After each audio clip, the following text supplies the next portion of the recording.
pertama, sejarah penghisap buah kakao di Indonesia.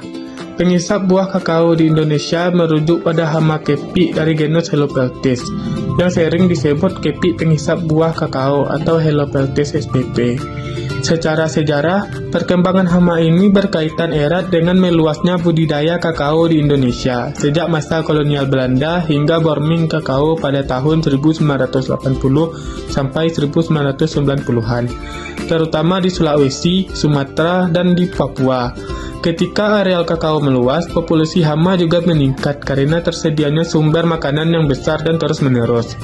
Beberapa poin penting sejarah dari Helopeltis ini adalah hama Helopeltis sudah lama dikenal menyerang tanaman perkebunan tropis di Asia Tenggara, termasuk kakao, teh, dan jambu mete. Di Indonesia, serangan penghisap buah kakao mulai menjadi perhatian serius sejak produksi kakao meningkat tajam pada akhir abad ke-20-an. Yang kedua yaitu biologi Helopeltis diflora. Helopeltis diflora adalah hama penting pada tanaman kakao. Hama ini merusak tanaman dengan mengisap cairan pada buah dan pucuk muda sehingga dapat menekan hasil produksi.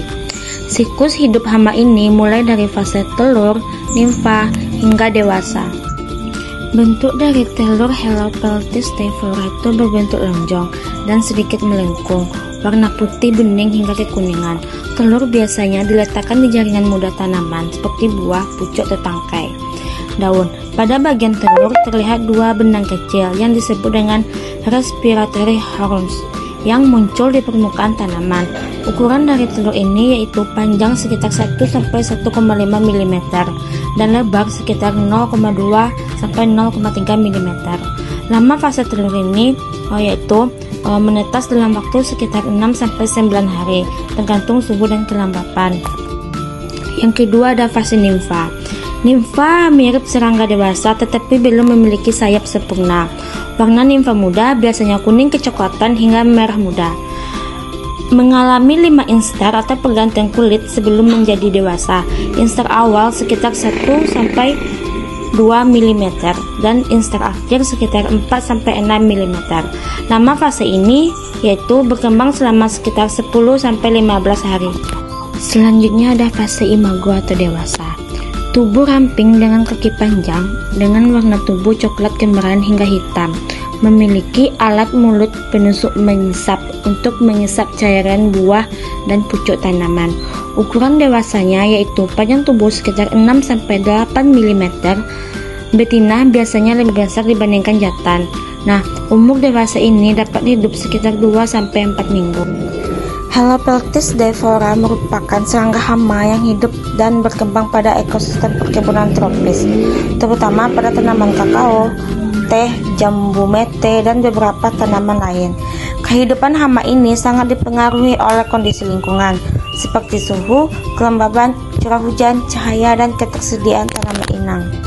Populasi Helopeltis diflora biasanya lebih tinggi pada kebun yang terlalu rimbun karena sinar matahari kurang masuk dan kelembabannya meningkat dan tinggi. Adapun beberapa tanaman inang dari Helopeltis diflora ini yaitu tanaman inang utamanya yaitu kakao, teh, jambu mete, dan tanaman inang lainnya yaitu jambu biji, kepuk, mangga, dan beberapa tanaman perkebunan lainnya.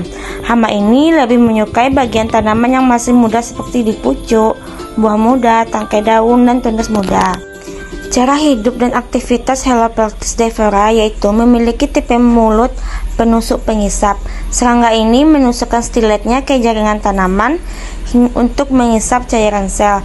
Akibatnya, tanaman itu muncul bercak coklat atau hitam, jaringan tanaman mengering, buah menjadi busuk atau gugur, dan pertumbuhan tanaman terganggu.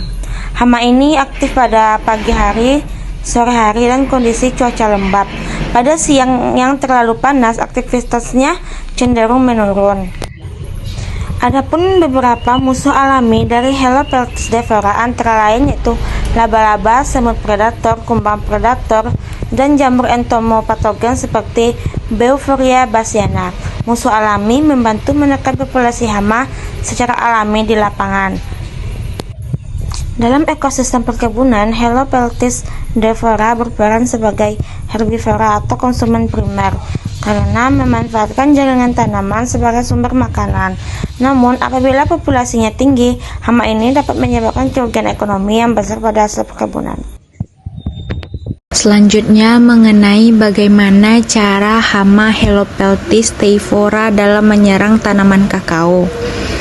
Hama Helopeltis steiphora ini memiliki tipe mulut piercing sucking atau menusuk menghisap. Jadi hama ini pada fase hidup nimfa dan imago aktif dalam menyerang buah kakao, yaitu menghisap cairan buah kakao menggunakan stiletnya melalui kulit buah.